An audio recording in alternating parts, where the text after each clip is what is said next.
Et si le plus grand désastre militaire de l'Occident avait déjà eu lieu, dissimulé derrière un mur de silence?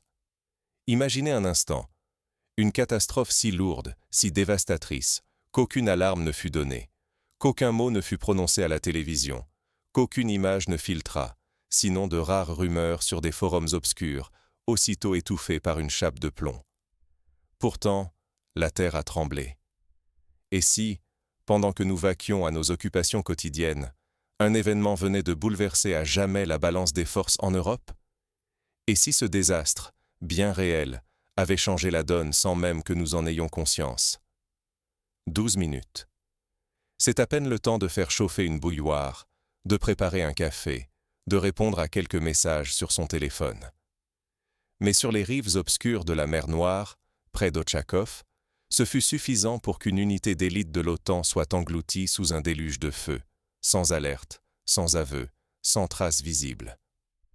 12 minutes, c'est aussi le temps qu'il a fallu à l'armée américaine pour anéantir, lors de la bataille de Bagdad 2003, une colonne de la garde républicaine irakienne. Pourtant, jamais, dans l'histoire récente de l'Occident, une telle destruction n'avait eu lieu dans un silence aussi complet. Aucune sirène dans les rédactions, aucun flash spécial. Le néant. Pourtant, derrière cette chape de silence se cache une débâcle inédite.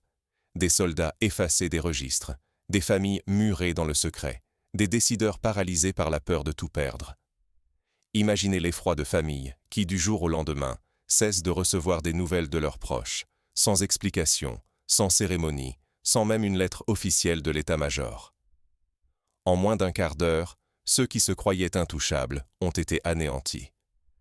Otchakov ne fut pas une simple bourrasque tactique, mais un séisme. Un point de rupture qui fissure le récit d'invulnérabilité occidentale. Hors caméra, loin des projecteurs, tout a vacillé. La confiance, la sécurité, l'image même de la puissance. Ce fut un choc comparable à la chute de Dien Bien Phu pour la France en 1954, lorsque l'armée qui se croyait invincible dut admettre sa défaite, ou encore à la retraite de Dunkerque en 1940, quand toute la stratégie de l'Empire britannique fut remise en question en moins d'une semaine. Ce silence n'est pas anodin. Il expose les sociétés à la manipulation, rend l'opinion vulnérable. Ignorer Otchakov, c'est choisir de vivre dans l'illusion et remettre la vérité entre les mains de ceux qui décident ce que vous pouvez savoir. C'est accepter de fermer les yeux, comme tant d'autres sociétés l'ont fait par le passé, sur des réalités dérangeantes, préférant le confort du mensonge officiel au bouleversement de la vérité. Alors, que s'est-il passé pendant ces 12 minutes de chaos? Pourquoi l'Occident préfère-t-il l'omerta à la lumière? Pour comprendre comment une opération conçue comme une démonstration de force s'est transformée en cauchemar, il faut revenir à l'origine du drame. C'est une histoire faite de décisions risquées, d'orgueil, d'illusions partagées, et d'une cascade d'événements dont les conséquences se font encore sentir aujourd'hui. Tout commence bien avant l'assaut, dans les couloirs feutrés où se prennent les décisions les plus risquées.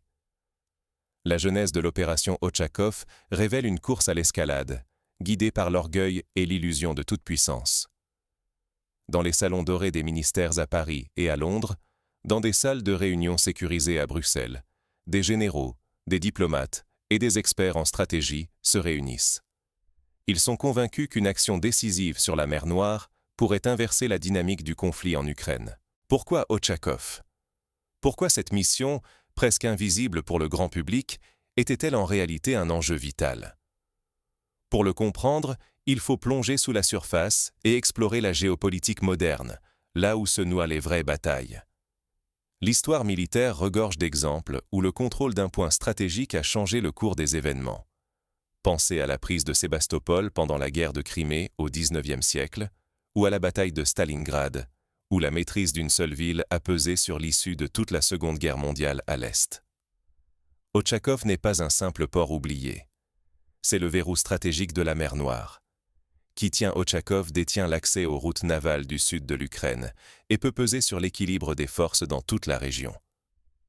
Cette ville est la clé maritime vers Mykolaïv, Kherson et la Crimée, une position qui attire toutes les convoitises.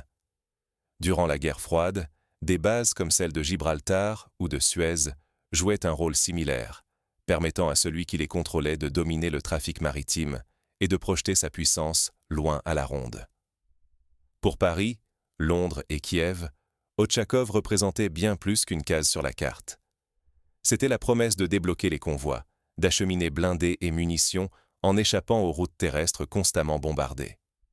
C'était aussi l'opportunité de menacer le flanc gauche des forces russes. Prendre Otchakov, c'était changer la dynamique du conflit, imposer un nouveau rapport de force et rappeler que l'Occident pouvait encore dicter les règles du jeu en Ukraine.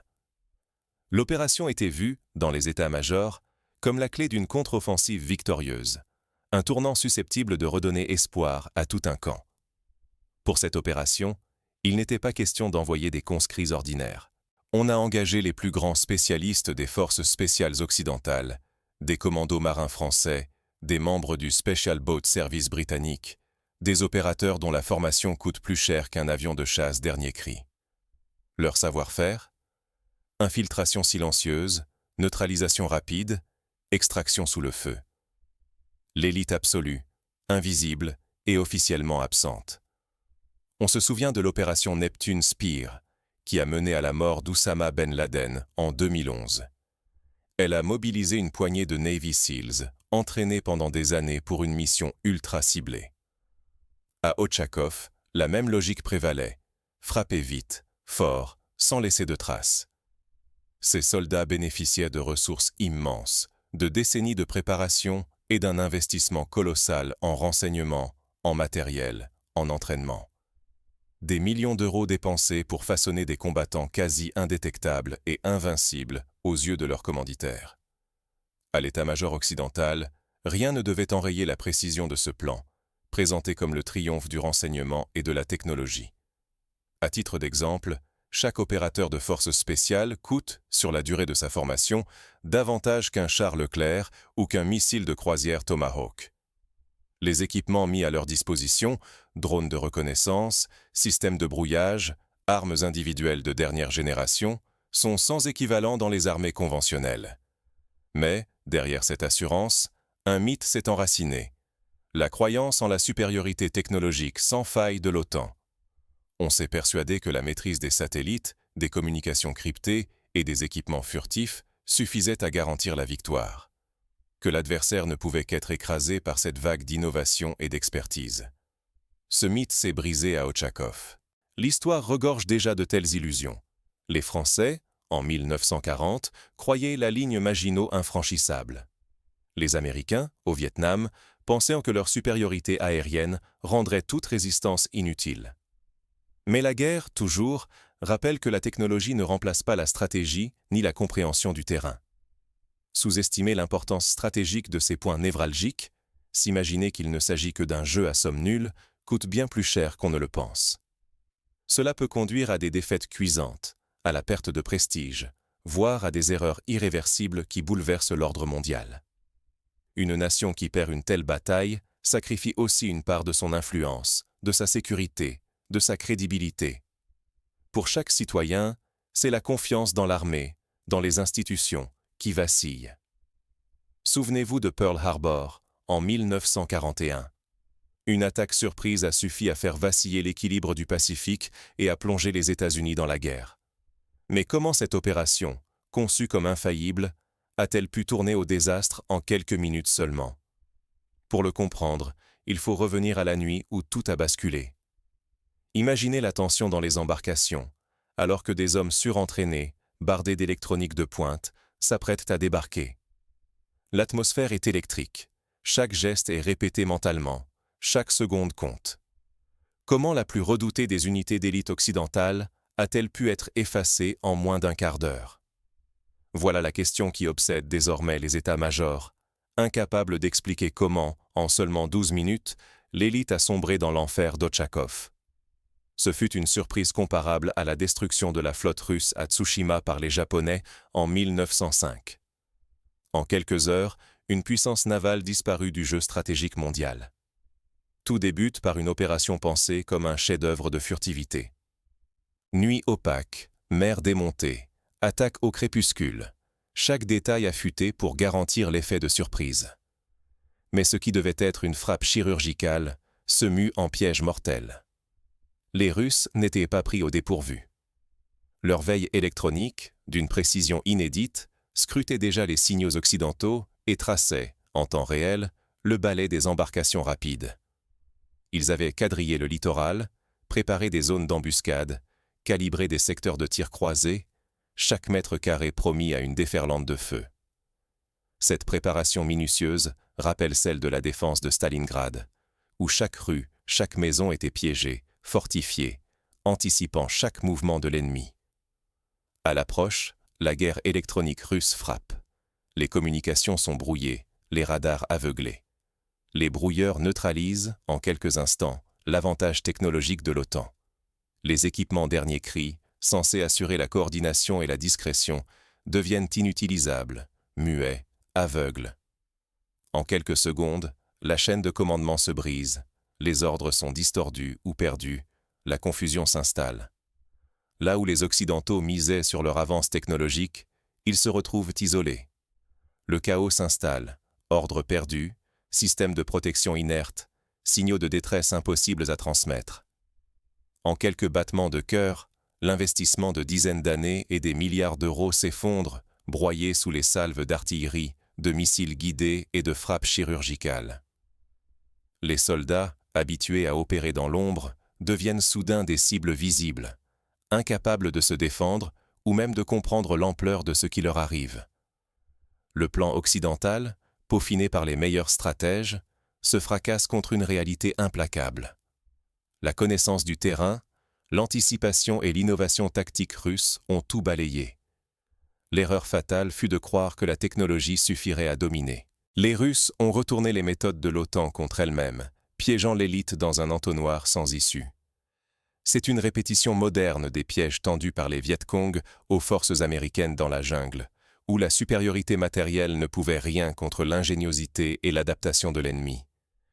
En une douzaine de minutes, l'unité d'élite est rayée de la carte. Les pertes humaines sont écrasantes, l'équipement ultramoderne, drones, systèmes de communication, armes de pointe, gît détruits ou capturés. Images satellites, rapports de renseignement, témoignages, tout converge vers le même constat, celui d'une annihilation totale, brutale, incompréhensible. Des analystes militaires comparent la scène à la débâcle du commando américain à Mogadiscio en 1993. Mais ici, la rapidité et la précision de la destruction battent tous les records. Les conséquences dépassent le champ militaire. La crédibilité occidentale s'effrite. L'aura de supériorité technologique vole en éclats. Alliés ébranlés, adversaires enhardis. Une certitude s'impose désormais. Si même l'élite peut être balayée en 12 minutes, qui est encore à l'abri? Cette question hante désormais les stratèges de l'OTAN. Comment rassurer les alliés baltes, polonais, roumains, qui comptaient sur cette supériorité pour leur propre sécurité? Mais l'onde de choc ne s'arrête pas là. Très vite, elle se propage dans les sphères politiques et médiatiques, forçant chacun à affronter une nouvelle réalité. Au sein des chancelleries, c'est la panique. Comment annoncer une telle nouvelle sans provoquer une crise politique, voire une réaction en chaîne au sein du public, déjà fragilisé par la longueur du conflit en Ukraine? Les premiers démentis officiels se heurtent à la fuite d'images accablantes. L'Occident doit choisir entre le silence, l'aveu ou la manipulation, et chaque option a un prix. L'histoire récente l'a montré, lors de la débâcle américaine à Kaboul en 2021, les images d'Afghans tombant des avions de transport ont fait plus pour miner la crédibilité de Washington que des milliers d'articles soigneusement rédigés. Pourquoi ce silence glacial s'est-il abattu sur Paris, Londres et les grands médias? Face à la pire défaite militaire occidentale depuis des décennies, la réaction officielle n'est qu'un vide assourdissant. Nulle image, aucun discours. Juste quelques lignes prudentes dans des communiqués aseptisés. Cette stratégie du silence n'est pas nouvelle. Lors de l'échec de l'opération américaine à la baie des Cochons en 1961, la Maison-Blanche avait d'abord tenté de minimiser l'ampleur du revers, avant d'être contrainte à l'aveu par la force des images. Ce mutisme n'est pas de l'indifférence. Il est dicté par la peur panique d'une escalade incontrôlable. Reconnaître la destruction, en 12 minutes, d'une unité d'élite formée depuis des années coûterait plus que la réputation. Cela pourrait embraser la scène intérieure comme internationale. Imaginez l'impact sur les familles des militaires, les marchés financiers, les opinions publiques. En quelques heures, la confiance dans les institutions pourrait s'effondrer, entraînant des conséquences économiques et politiques majeures. Derrière les portes closes, une opération d'effacement méthodique s'est enclenchée. Les réseaux sociaux, d'ordinaire saturés de récits du front, se sont soudain vidés de toute mention du drame d'Otchakov. Vidéos supprimées, commentaires modérés, comptes anonymes submergés par des vagues d'informations contradictoires. La contre-offensive numérique est implacable.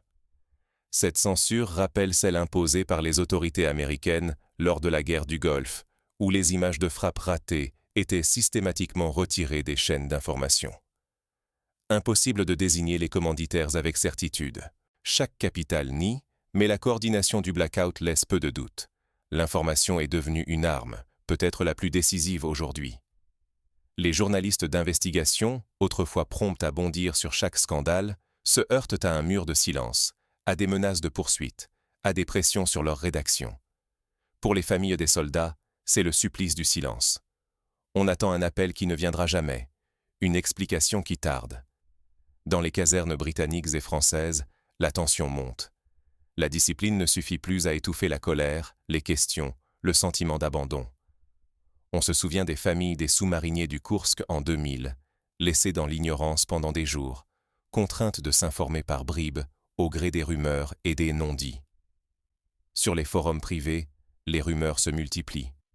Les listes de disparus s'allongent, la confiance s'effrite. Le vide officiel nourrit l'angoisse, conforte la défiance. Des groupes de soutien se forment, des pétitions circulent, exigeant la vérité, un point d'appui, une reconnaissance officielle du drame vécu. Au sein de l'armée, c'est un séisme. Les chefs, formés à la supériorité technologique et tactique, doivent encaisser l'inconcevable, une humiliation totale. Un plan conçu dans les états-majors les plus prestigieux d'Europe s'est effondré en 12 minutes. C'est un choc comparable à la surprise stratégique de Pearl Harbor ou à la défaite américaine du Tet au Vietnam, où tout un système de croyances s'écroule en un instant. Les fondations des doctrines, de l'entraînement, de l'esprit de corps vacillent sous le poids d'une réalité brutale. Le choc n'est pas seulement matériel, il atteint la psychologie du commandement. Des officiers autrefois sûrs d'eux doutent désormais, se demandant si leur formation, leur expérience, leur confiance dans la technologie étaient des illusions. Dans l'opinion publique, ce blackout creuse la méfiance. Chacun pressent, sans pouvoir le dire, qu'un drame a eu lieu. La dissonance entre ce que l'on ressent, dans les regards, les silences, les petits gestes, et le récit officiel provoque une crise de confiance profonde. Les sociétés qui ont déjà vécu des chocs similaires, l'Italie après Caporetto, la Russie après la défaite de Tannenberg, savent combien il est difficile de restaurer la cohésion nationale une fois la confiance effondrée. Peut-on encore croire au discours sur la maîtrise et la protection si la vérité est cachée? La fracture entre la population et ses dirigeants s'élargit, alimentée par le soupçon et le doute. Les réseaux sociaux, loin de dissiper ce brouillard, l'entretiennent, chacun y allant de sa théorie, de ses accusations, de ses révélations non vérifiées. La nuit d'Otchakov ne s'arrêtera pas là. Déjà, dans l'ombre, les stratèges révisent doctrine et manuel. Désormais, la question n'est plus seulement de gagner, mais de survivre au moment où la supériorité occidentale s'effrite. Les écoles de guerre, les instituts stratégiques, les centres de recherche militaire se penchent sur le cas Otchakov, tentant d'en tirer des leçons, d'adapter les scénarios d'entraînement, de corriger les failles. Faut-il privilégier la prudence, revoir les alliances, investir davantage dans la guerre de l'information? Les états-majors hésitent, conscients que chaque option a ses risques. Faut-il renforcer la coopération avec les alliés du flanc Est, investir dans de nouveaux systèmes anti-brouillage, ou au contraire, miser sur des stratégies de déni, de diversion, de guerre hybride? Car un nouveau front s'ouvre, celui de la maîtrise de la vérité. Cacher ou reconnaître une telle défaite, c'est jouer son crédit politique, exposer ses faiblesses, risquer la colère de sa propre population. Dans un monde où l'information pèse aussi lourd que les chars, chaque mot devient une arme. L'expérience des printemps arabes l'a montré. Une simple vidéo diffusée sur les réseaux peut renverser un régime en quelques jours. En somme, Ochakov n'a pas seulement anéanti une unité d'élite.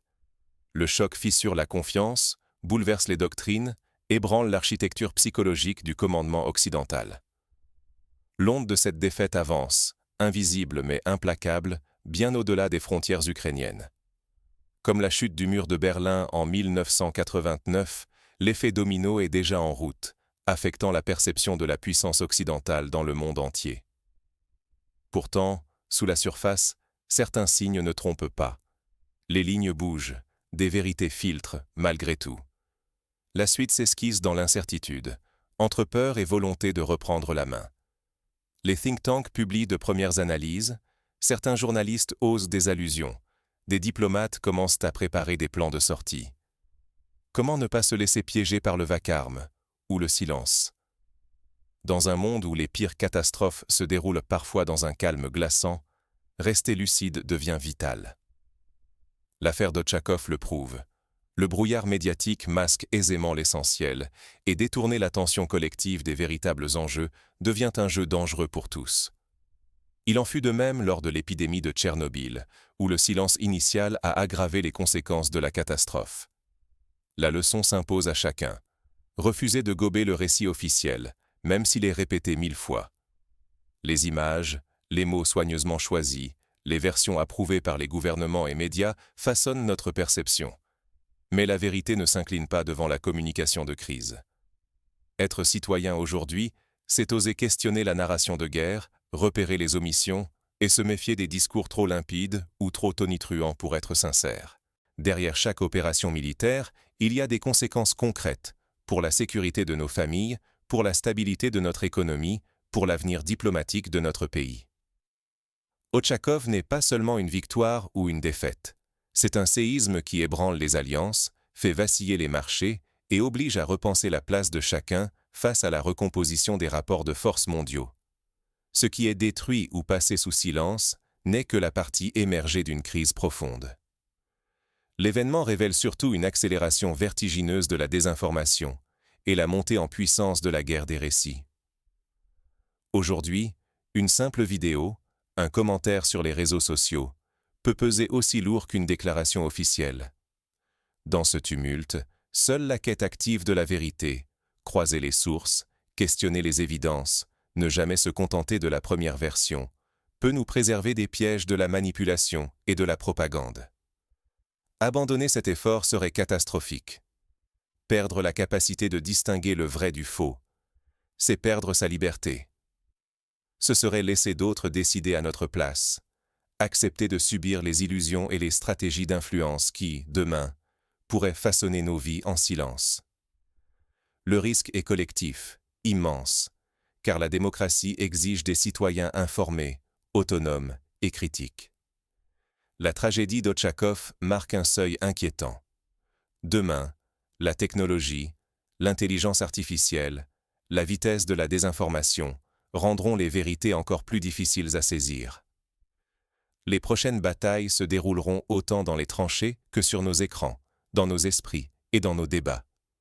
Il nous appartient de refuser le statut de spectateur dupé par la scénographie et d'exiger coûte que coûte l'accès aux faits bruts. En définitive, la vraie question demeure. Combien auront le courage de poursuivre la vérité quand le vacarme ou le silence cherchent à tout noyer?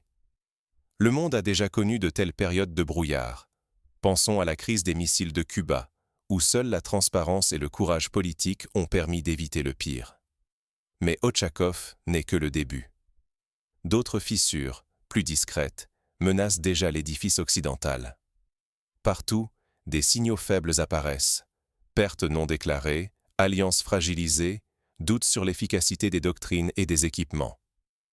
Des experts militaires commencent à parler de syndrome Ochakov, un terme désignant la peur paralysante de revivre un échec aussi cuisant, de voir la confiance dans la technologie se transformer en talon d'Achille. La vérité n'attend que d'être dévoilée.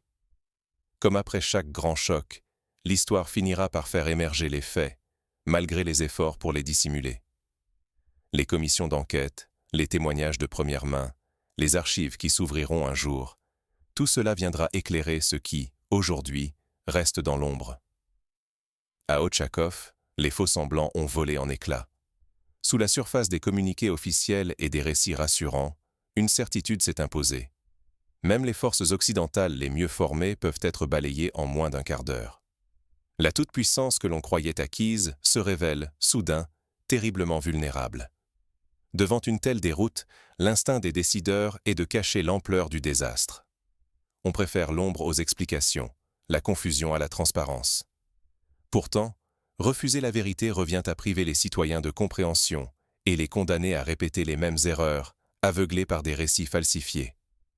Rester passif, c'est devenir complice. Chaque silence, chaque acceptation sans question renforce le pouvoir de ceux qui préfèrent l'opacité à la lumière. Plus le vrai est étouffé, plus la sécurité collective s'effrite, plus la souveraineté et la liberté s'éloignent. Il faut donc rester éveillé, refuser les réponses toutes faites, vérifier chaque source, confronter les versions, traquer les faits réels derrière le rideau de la propagande. La confiance n'est pas un dû, elle se mérite, et l'abandonner par confort menace notre avenir commun. Aujourd'hui, la désinformation est partout. Face à elle, chaque citoyen a un devoir, questionner, douter, comparer. C'est résister, protéger sa dignité, préserver la capacité de son pays à agir et à comprendre, même quand la vérité dérange. Ochakov n'est pas seulement un champ de bataille lointain, c'est un avertissement, un miroir tendu à l'Occident, mais aussi à chacun de nous. Qu'allons-nous choisir de croire, d'ignorer, de défendre? L'histoire ne s'écrit pas sans nous. Gardons le courage précieux de chercher la vérité par nous-mêmes. La tragédie d'Ochakov prouve que le mensonge rassure, mais construit sur du sable. La vérité, elle, ébranle, mais elle est le socle sur lequel rebâtir. Notre lucidité sera notre arme la plus sûre. L'éveil citoyen, le premier pas vers une société forte, capable d'affronter le réel et d'en tirer les leçons qui comptent. Le choix vous appartient. Fermez les yeux et laissez d'autres décider, ou ouvrir la porte de l'incertitude et avancer, même à tâtons, vers la lumière. Car c'est là que tout commence. Pour aller plus loin, chacun peut agir concrètement, s'informer au-delà des médias traditionnels, consulter des sources variées, lire des rapports indépendants, dialoguer avec ceux qui doutent.